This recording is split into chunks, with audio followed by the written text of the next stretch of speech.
Bom dia, meus queridos alunos do primeiro ano. Hoje nossa aula será sobre histologia. Estudamos o início do desenvolvimento embrionário e o que ocorre é que as células embrionárias elas têm potencial para originar as diferentes células que constituem o corpo humano. Para isso, essas células embrionárias passam por um processo de diferenciação celular. A histologia é a área da biologia que estuda os tecidos celulares. Nos vertebrados há 4 tipos básicos de tecido: o tecido epitelial, conjuntivo, muscular e nervoso. Vamos iniciar o estudo da histologia pelo tecido epitelial. Há 2 tipos de tecido epitelial: o tecido epitelial de revestimento e o tecido epitelial glandular. Como exemplo de tecido de revestimento, temos a epiderme, que é a camada superficial da pele. E, como exemplo de tecido glandular, as glândulas lacrimais. Nesses tecidos, há produção de secreções que são liberadas no corpo. A principal característica do tecido epitelial é que ele é constituído por células justapostas, células bem próximas, com pouco material intercelular ou entre as células, e ele é avascular, não há presença de vasos sanguíneos, a nutrição das células é feita por difusão. O tecido epitelial de revestimento pode ser constituído por diferentes tipos de células. As células pavimentosas têm um formato achatado, as células com formato cúbico e as células prismáticas com formato de coluna. Além disso, o epitélio também pode ser classificado de acordo com o número de camadas de células. No epitélio simples, há apenas uma camada e no estratificado, há diversas camadas de células sobrepostas. Dessa forma, considerando o formato das células e o número de camadas, o epitélio recebe sua classificação. Epitélio simples pavimentoso, uma camada de células constituído por células pavimentosas. Epitélio simples cúbico, uma camada de células cúbicas. Epitélio simples colunar ciliado, uma camada de células colunares, com uma especialização de cílios nestas células. No caso do epitélio estratificado pavimentoso, camadas de células pavimentosas. Epitélio de transição, ele já possui várias camadas de células com formatos e tamanhos diferentes que variam de acordo com o grau de distensão do tecido, como o epitélio encontrado na bexiga e em parte da uretra.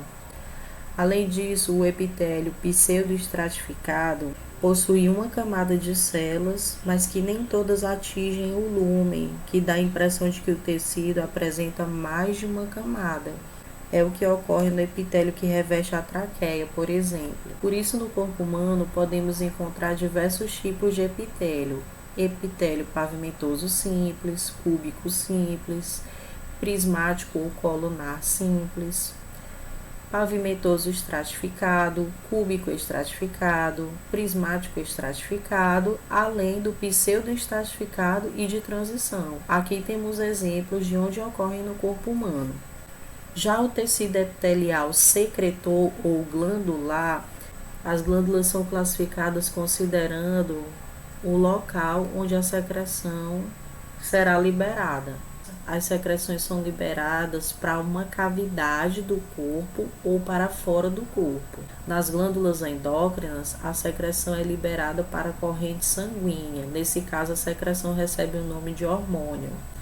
E as glândulas mistas ou anfícrinas são glândulas com capacidade de produzir uma secreção exócrina e endócrina.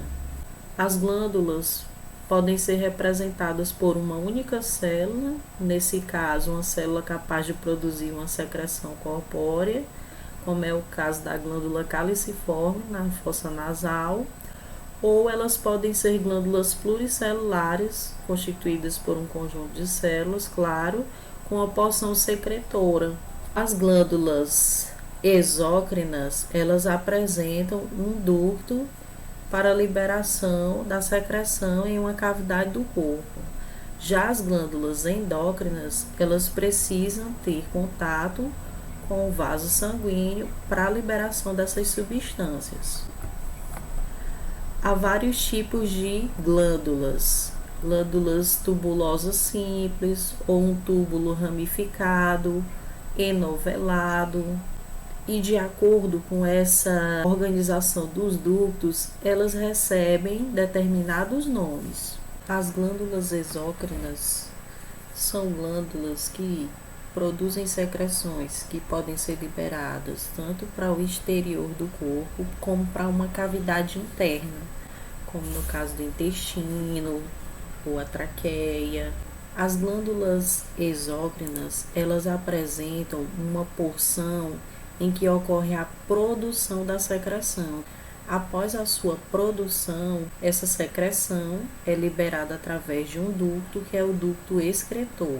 São exemplos de glândulas exócrinas: as glândulas sudoríparas, produtoras de suor, as sebáceas, que produzem a substância protetora contra a perda de água, por exemplo, da pele, glândulas mamárias, produtoras de leite, salivares de saliva, e as lacrimais, que já falamos.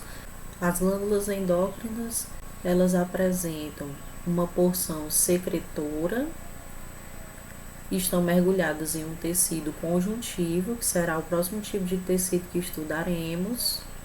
E essa porção secretora, ela libera hormônios para capilares próximos, e esses hormônios vão desempenhar um papel muito importante, que é sinalizar, informar para diferentes regiões do corpo o desempenho de funções específicas. Temos como exemplos de glândulas endócrinas a glândula pineal e pituitária, que se localizam na cabeça, tireoide e paratireoides, na região do pescoço, o timo, as suprarrenais sobre os rins e os testículos e ovários, que são glândulas do sistema reprodutor. No metabolismo, crescimento e sexualidade são indispensáveis para o organismo. A ausência ou excesso de um determinado hormônio pode ocasionar problemas na saúde humana. Há ainda a glândula mista, como é o pâncreas.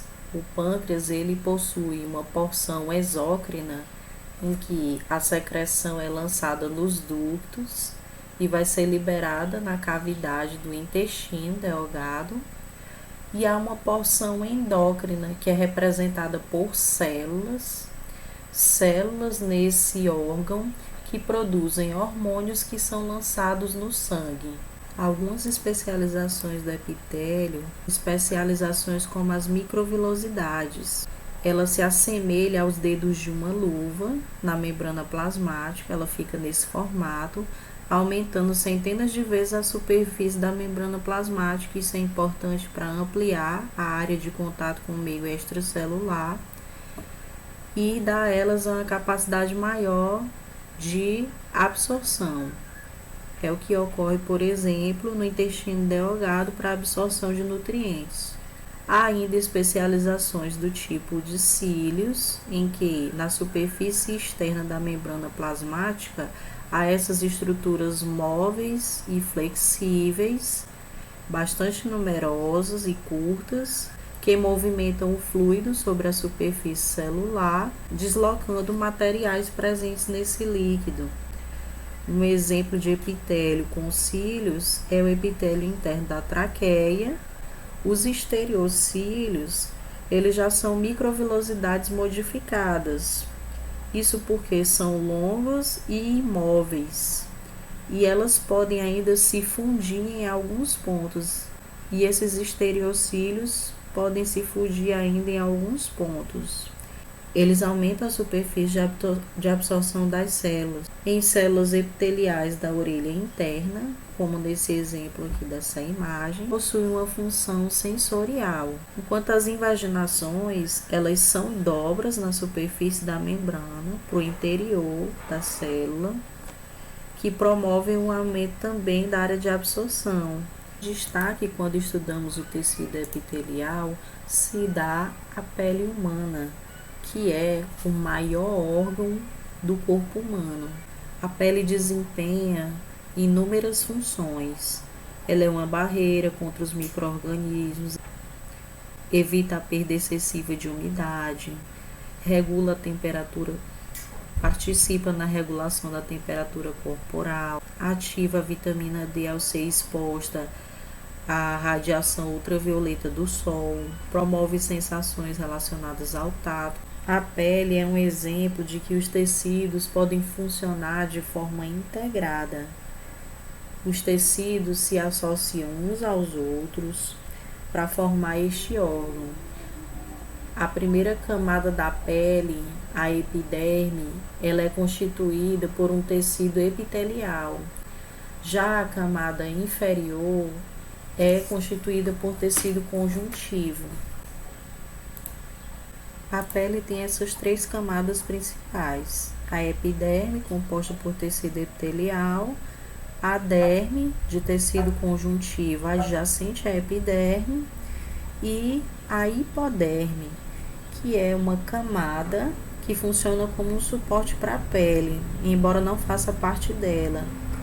É uma tela subcutânea que tem participação no controle de temperatura nos animais, rica em fibras, células adiposas e armazena gordura. A epiderme, como todo tecido epitelial, ela está sustentada sobre a lâmina basal. O epitélio se apoia sobre essa lâmina e essa lâmina, que é constituída basicamente por colágeno, que é um tipo de proteína, ela separa o tecido epitelial do tecido conjuntivo. É o tecido conjuntivo que nutre esse tecido, porque nele estão presentes vasos sanguíneos. As principais células que constituem a epiderme humana são os queratinócitos, que estão em maior quantidade na epiderme. Eles organizam-se em diversas camadas, o que é importante para evitar a perda excessiva de água, portanto esse epitélio é estratificado. As células de Merkel, que são células da epiderme que captam estímulos táteis. As células de Langerhans, que capturam micro-organismos e, portanto, fazem parte das células imunitárias. E os melanócitos, que produzem melanina, que é o pigmento proteico que dá cor à pele. Essa melanina vai ser incorporada pelos queratinócitos, dando a cor característica da pele humana.